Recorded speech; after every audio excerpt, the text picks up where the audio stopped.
여러분 반갑습니다. 오늘 방송을 시작하겠습니다. 오늘 방송할 내용은 책 소개를 하나 해볼까요? 책 소개, 도서 소개. 존 보글, 모든 주식을 소유하라. 국내 번역판 제목입니다. 영문 제목은 The Little Book of Common Sense Investing 이라 그러네요. Common Sense라 그러네요. 뭐 우리말로는 그 상식이라 그러잖아요, 그죠? 투자에 대한 뭐 상식적인 책이라는 뜻인데 그 흔히 우리가 이 상식이라는 건 뭐 취업 준비하는 사람들의 그 상식 시험 같은 거 있잖아요, 그죠? 뭐 이것저것 시시콜콜이 넓고 얇게 저널리즘 수준으로 넓고 얇게 하는 것을 이 상식이라 그러는데 원래 이 상식의 의미는 그런 의미가 아니죠. 그 미국의 그 정치학자 이름이 누구였더라? 그 토마스 페인이라고 있어요. 토마스 페인. 그 카먼 센스라는 책을 썼는데 영국으로부터 그 미국이 독립하면서 아무튼 이 카먼 센스라는 말은 엄밀하게 말하면 그런 잡다한 시시콜콜하게 저널리즘 수준으로 어떤 것을 아는 게 아니고 인간으로서 마땅히 뭐 지켜야 할 규범, 양식 그런 뜻입니다. 그런 게 상식이에요. 그래서 투자에 있어서 이런 상식이라는 건 이 책의 이제 결론을 얘기하자면 자 결론을 네 줄로 이렇게 쭉 요약하자면 투자의 시작은 S&P 500 인덱스로 시작해가지고 영원히 보유해라. 한 줄 요약하면 이렇습니다. 그리고 이제 책 중간중간에 계속해서 이런 내용이 되풀이 됩니다. 개별 종목 투자하지 마라. 액티브 펀드 하지 마라. 액티브 펀드가 개별 종목의 합이죠. 그죠? 그리고 심지어 ETF도 하지 마라. 라고 해요.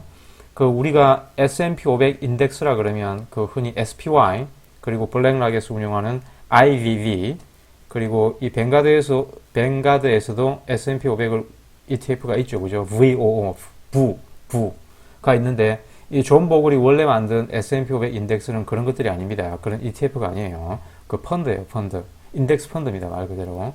제가 그 백테스트, 포트폴리오 비주얼라이저에서 백테스트 할 때 항상 이 벤치마크로 뱅가드 500 인덱스를 벤치마크로 활용하잖아요, 그죠? 이 뱅가드 500이 존 보글이 만든 뱅가드 500, S&P 500 인덱스예요, 인덱스. 자, 존 보글은 왜 이 ETF도 하지 말라고 했냐면 조금 이따 얘기하겠지만 자나깨나 투자하는 데 있어가지고 세금, 비용을 조심하라고 그랬어요. 그래서 존 보글은 복리는 축복이고 마법이지만 시간과 함께 증가하는 그 자산의 복리 효과는 축복이고 마법이지만 이 비용은 횡포라 그랬어요. 횡포. 그래서 비용으로 여러분들의 자산이 제대로 된 수익률을 누리지 못하고 비용으로 깎여 나갑니다. 그 이따가 다시 한번 설명하겠지만 비용이 2%만 그 CAGR에서 비용이 2%만 깎아 먹어도 50년 누적 수익의 약 61%를 비용이 가져가 버립니다. 날려버려요. 예를 들어 50년 동안 수익으로 100만 달러 벌었다 그러면 이 비용으로 2%를 날리잖아요. 그죠? 그러면 61만 달러가 날아가 버립니다. 그래서 이 존 보글은 비용을 굉장히 극혐했습니다. 자기가 이렇게 자산운용사를 운용하면서도 자기 자산운용사의 큰 수익이 될 수 있는 고객으로부터 받는 보수, 비용 이런 것들을 굉장히 혐오했습니다. 이 비용이 개인 투자자들의 부를 빼앗아 간다고. 그래서 동업자들 사이에서도 이런 것 때문에 존 보글이 많이 비난이나 비판을 받았겠죠. 그래서 이 존 보글은 전통적인 인덱스 펀드만 하라 그래요. 트래디셔널 인덱스 펀드만 하라 그래요. TIF라 그럽니다. 그 우리가 SPY를 처음 만든 사람은 이 네이트 모스트라는 사람이거든요. 아마 이 사람이 아멕스에서 저기 옵션 파생 상품을 만들면서 이제 S&P를 존 보글은 이제 뱅가드 인덱스는 1975년에 만들었는데 여기 보시면 이 뱅가드 그룹이 1975년에 설립되거든요. 비상장 기업입니다. 비상장 기업. SPDR이나 그 인베스코 그리고 블랙락은 전부 다 상장 기업인데 배당도 많이 줘요. 하지만 뱅가드는 상장을 하지 않아서 주식을 살 방법이 없습니다. 1975년에 이 인덱스 펀드를 만들었는데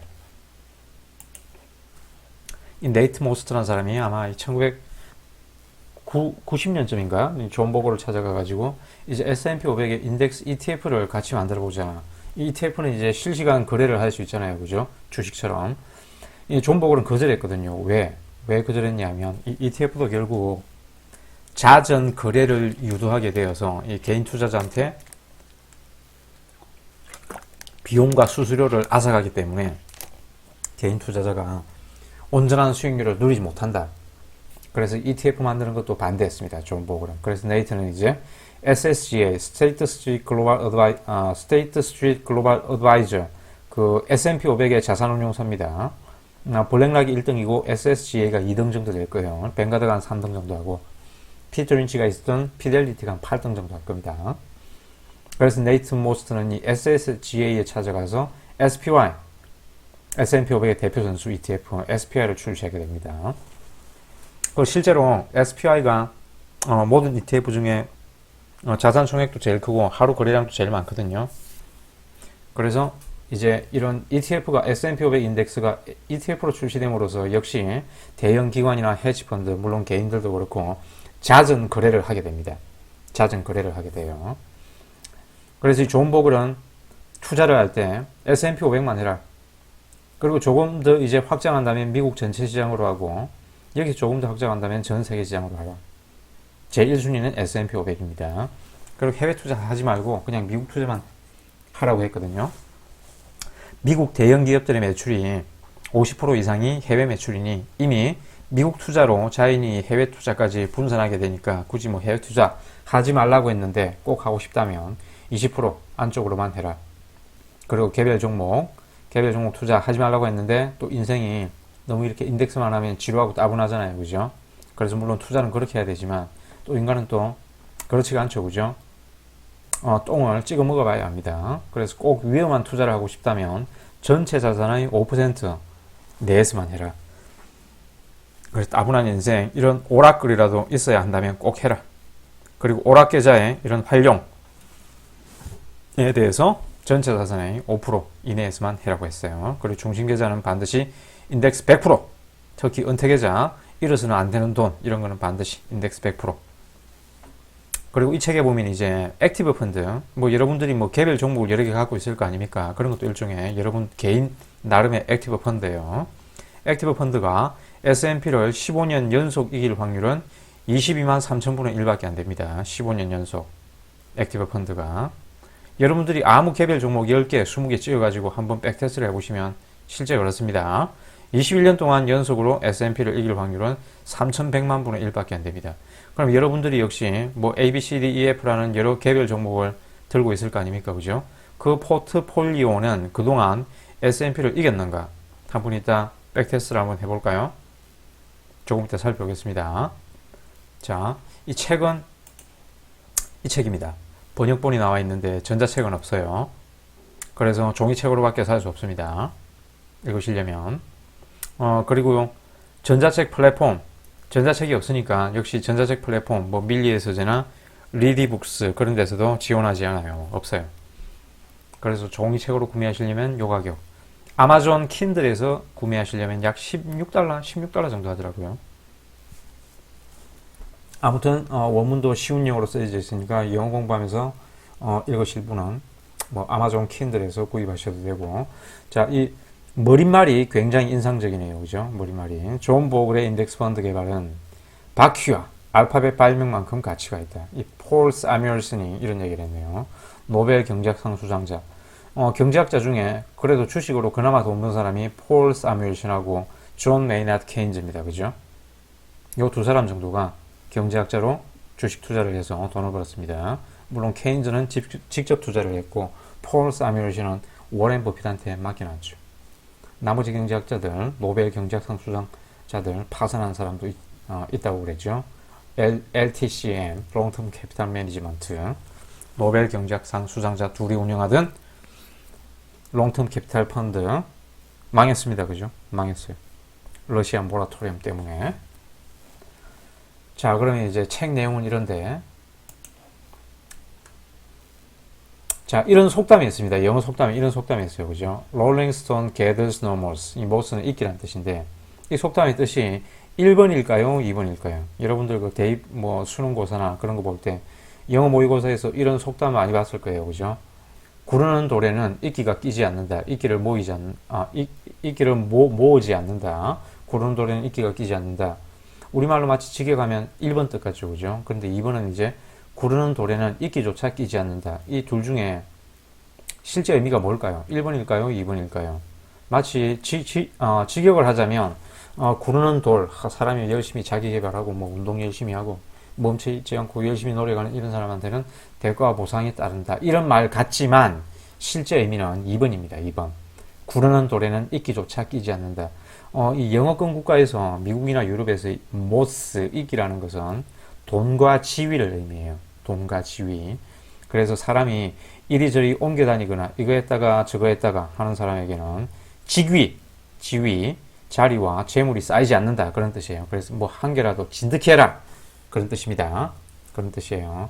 그래 주식 투자하면서 요거저거 옮겨 당기고 잦은 매매, 거래 그런 거 하시면 이끼가 끼지 않는다. 이끼조차 끼지 않는다. 돈을 벌 수 없다. 재물이 모이지 않는다. 그런 뜻입니다. 자, 이 홍길동이라는 사람이 있어요. 연수익률이 이제 X%, 뭐 10%라고 그럽시다. 연수익률 10%인 A 주식을 투자하는데, 이 홍길동은 매일 매매를 해요. 매일 매매를. 자, 매매 수수료는 이제 키움 증권 기준으로 왕복 0.2%잖아요. 그죠? 다른 증권사는 왕복 0.5%고, 그래서 이제 투자금은 1만 달러.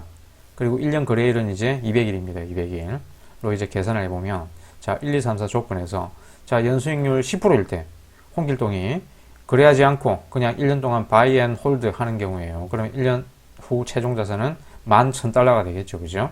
그리고 홍길동이 매일 거래하는데 수익률이 빵프로. 자, 그냥 놔두면 1년 수익률이 10%인데, 이제 매일 거래하다 보니까 향후 수익률을 알 수 없잖아요. 그죠? 매일 거래하다 보니까 쫄아가지고, 떨어지면 망연자실 기다리고 있다가 본전 돌아오면 그냥 빠져나오는 거예요. 그럼 수익률이 빵프로입니다. 그죠? 빵프로.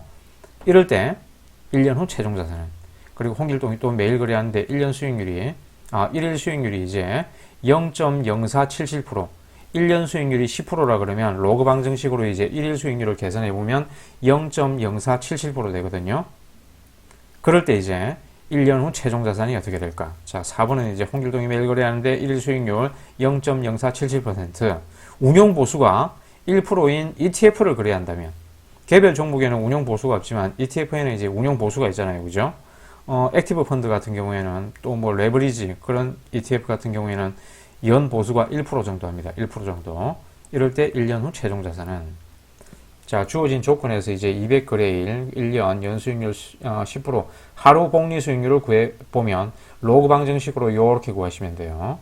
물론 그냥 이렇게 해도 주식 수익률 계산하는 데는 뭐 전혀 지장 없습니다. 값은 비슷해요. 30년 운용 결과값도 비슷합니다. 1년 운용 결과값도 비슷하고 30년 운용 결과값도 뭐 큰 차이는 나지 않습니다. 자, 존 보글은 이 책 85페이지, 86페이지에서 비용의 횡포에 대해서 얘기하고 있거든요. 자, 복리 수입의 마법, 복리 비용의 횡포라고 보이죠. 50년 동안 1만 달러가 불어나는 모습. 자, 이 비용 공제 전에 시장 수익률 7%를 그대로 다 먹으면 10,000달러가 29만 4천 달러가 되는데, 비용 공제 후, 비용이 2%예요, 2%. 비용 공제 후, 비용 공제 2%를 빼고, 펀드 수익률 5%, 비용을 빼면 11만 4천 달러. 자, 29배가 불어났는데 11배밖에 불어나지 못했습니다. 자, 그래서 이 복리 비용의 무자비함이 2%의 비용이 장기적 수익에 미치는 영향이, 자, 50년 투자한다 그랬을 때, 자, 수익의 61%가 비용으로 날아가 버립니다. 투자 수익의 39%밖에 남지 않아요. 비용 2%가 이렇게 큽니다. 비용 2%가. 자, 사라진 펀드들을 볼까요? 저기 미국 시장에서 그동안 무수히 많은 그런 액티브 펀드들이 있었지만 1970년에서 2016년까지 요 46년 동안 사라진 펀드가 281개 되고, 자, 이 확실한 수익 펀드라고 보이죠. S&P 대비 2% 이상 초과 수익을 거둔 펀드는 둘밖에 없어요. 이 둘이 뭘까요? 역시 피트린치 마젤란 펀드하고, 역시 피델리티에서 같이 운영하는 그 펀드 이름이 또 한 개는 뭐였더나? 콘트라 펀드라고 있어요. 피델리티에서 이 두 개가 피델리티에서 다 나왔는데, 하나는 피트린치가 운영하던 마젤란 펀드였고 하나는 콘트라 펀드였습니다. 그래서 46년 동안 이렇게 운영했을 때 S&P 500이 이제 이 46년 동안 CAGR이 10%라 그러면 $10,000 투자했을 때 80만 1천 달러가 돼 있고, 이 초과 수익률 두 개, 이 펀드는 콘트라 펀드하고 마젤란 펀드는 12%, 약 S&P 대비 2% 이상 초과 수익을 올렸으니까, 물론 그 피트 린치의 마젤란 펀드는 S&P 대비 피트 린치가 13년 동안 그 마젤란 펀드를 CAGR이 약 29% 정도 됐거든요. 물론 그 마젤란 펀드는 이 수익률이 S&P 대비 뭐 한 2% 이상은 더 됐을 거예요. 아무튼 2%라고 초과 수익을 산정했을 때 180만 달러가 되네요. 180만 달러. 차익은 100만 달러 가까이 됩니다. 그죠? 하지만 모두 다 사라지고 살아남은 거는 두 개밖에 없다. 두 개밖에. 나머지는 S&P하고 거의 같은 수익률을 거둔 거는 35개. 하지만 이 펀드들은 역시 비용과 세금을 차감하고 나면 S&P 대비 2% 정도 아래입니다. 아래 수익률이. 예, 여기 있네요. 두 개의 펀드는 마젤란 펀드와 콘트라 펀드네요. 둘 다 피델리티입니다. 피델리티. 자, 요 사진, 블룸버그 사진 다시 보셨죠? 요 기간 동안 S&P를 이긴 개별 주식의 비율입니다. 그죠? 개별 주식의 비율. 딱 봐도 얼마 안 되죠. 그죠? 얼마 안 되죠. 특히 작년 같은 경우에 이런 2019년, 2020년은 대황장이었거든요.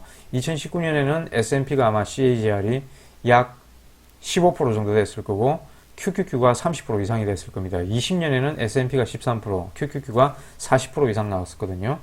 이 대황장에서도 개별 종목 잘못 선택해가지고 지수 수익률을 이기지 못했습니다. 지수 수익률을 이기지 못했어요. 지수 수익률을 이긴 게 48%, 여기는 33%. 자, 33년 동안 13년은 개별주가 S&P 500을 이겼고, 자, 최근 5년 동안은 45%의 개별 주식이 지수를 이겼고, 2020년에는 33%의 개별 주식이 S&P 500을 이겼습니다. 그럼 이제 여러분이 이렇게 개별 종목을 여러 개 투자를 하고 있을 거 아닙니까? 그죠? 그것도 이제 일종의 액티브 펀드를 운영하는 것인데, 여러분이 자, 인덱스 펀드와 액티브 펀드 몬테카를로 시뮬레이션을 요 책에서 해보면, 자, 아까와 결과가 같습니다. 50년 동안 S&P 500 인덱스 펀드를 앞서는 액티브 펀드의 비율이 2%밖에 안 돼요. 10년 보유한다면 약 9%가 S&P 500을 이기고 25년 보유한다면 액티브가 약 5% S&P 500을 이깁니다. 자, 그러면은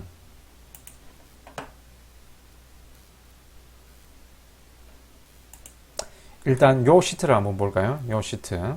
자, 홍길동은 어쩌고저쩌고 스탑 버튼 누르시고 쭉 읽어보세요. 1번, 2번, 2-1번, 3번, 4번. 자, 스탑 버튼 누르시고 자, 잘 읽어보셨죠? 그럼 바로 시트로 넘어가겠습니다. 자, 원금 1만 달러를 들고 그냥 1년 동안 바이 앤 홀드를 하면 최종 자산이 11,000달러가 되고 실질 수익률은 10%죠. 근데 매일 1회 매매를 해요. 그리고 수익률은 쫄아서 그냥 떨어졌다가 본전 돌아오면 팔고 나가는 거예요. 쫄아가지고 그냥 가만 놔두면 1년 동안 10%인데 매일 매매를 하면 매일 빵프로입니다. 그러면 최종 자산이 이렇게 돼버려요. 왕복 수수료 0.2% 차감해야 되겠죠. 그리고 1년 200번 거래를 합니다. 그죠? 그러면 6,700달러가 돼버려요. 가만 놔두면 11,000달러 버는데 뼈 빠지게 노가다 하고 6,700달러 3,300달러가 손실이 나버립니다. 실질 수익률은 마이너스 32%예요.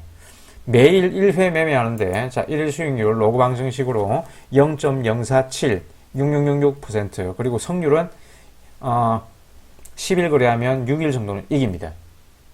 자, 성률은 60%예요. 그랬을 때 최종 자산은 역시 이렇습니다. 자, 120일은 이기고 그냥 60%는 이기고 40%는 지른 거예요. 80일은 지른 겁니다. 역시 뭐 때문에 그럴까요? 요 거래 수수료 때문에 그렇죠. 거래 수수료. 자, 거래 수수료가 이렇게 무섭습니다. 그리고 연수익률 10%인데 매일 거래합니다. 매일 거래. 자, 매일 거래합니다. 요거는 로그 방정식으로 계산한 거고, 요거는 그냥 단순하게 산술 평균 내가지고 그러면 1일 수익률이 0.05% 정도 되거든요. 큰 차이는 없습니다. 그죠? 1년 거래했을 때. 자, 매일 거래하는데 수익률 매일 거래하는데 매일 이제 0.05% 수익을 거두는데도 요 거래 비용이 더 크죠. 그죠? 거래 수수료가 더 큽니다. 그래서 결국 손실이에요. 마이너스 26%입니다. 자, 이렇게 매일 거래를 한다 그럴 때 매일 벌어도 다 손실이에요. 그죠? 다 손실이에요. 왜? 거래 비용이 더 크기 때문에. 자, 이제 운용보수 1%까지 있네요. 자, 매일 거래하는데 성률은 100%인데 매일 거래하는데 운용보수에다가 이 거래 수수료에다가 이제 운용보수까지 빼앗기면 수익률이 더 떨어집니다. 그죠? 수익률이 요거보다 더 떨어져요. 그죠? 7,300달러에서 7,200달러가 되어버립니다. 자, 그리고 이제 매일 거래하고 운용보수 1%, 그리고 회전율이라고 보이죠? 회전율. 자, 포트폴리오를 전부 다 갈아엎으면 회전율이 100%거든요. 그러면 비용은 1% 정도로 책정됩니다. 특히 최근에 인기가 많았던 그 아크 시리즈 펀드 있죠? 아마 그 아크 시리즈 펀드의 회전율은 약 100% 정도 될 거예요. 100% 정도. 그리고 절반 정도 포트폴리오를 갈아엎으면 이 회전율은 0.5% 정도 됩니다. 자, 그러면 이제 계산식이 이렇게 돼요. 자, 계산식이 이렇게 됩니다. 자, 이 회전율도 결국 이렇게 비용으로 잡혀요. 비용으로 잡히면 역시 최종 자산이 더 떨어지고 수익률도 더 떨어집니다. 그러면 이제 30년 이렇게 투자하면 1년 투자할 때 결과가 이렇고 30년 투자하면 가만 갖고 있으면 17만 4천 달러 1만 달러가 17만 4천 달러가 되는데 이렇게 하루 한 번씩 거래를 하면 손실 100%예요. 자, 손실 100%. 이렇게 매일 수익이 나는데도 비용 때문에 손실 100%입니다. 이 해외 선물 해보신 분들은 알 겁니다. 해외 선물 하는 사람들 하루에 뭐 10분 이상 매매를 하고 그러거든요. 물론 거래 수수료가 계약당 뭐 편도 2.5달러 정도밖에 안 하지만 역시 쌓이면 무섭습니다. 제가 해외 선물할 때는 한 달에 거래 수수료를 약 700달러 정도 낸 것 같아요. 그래가지고 돈 벌면 다행이죠. 아무튼 그런 노가다에 비해서 얻는 게 없잖아요. 그죠? 가만히 있으면 그냥 아무것도 안 하고 가만 놔두면 이렇게 17만 4천 달러 17배가 벌었는데 17만 4천 달러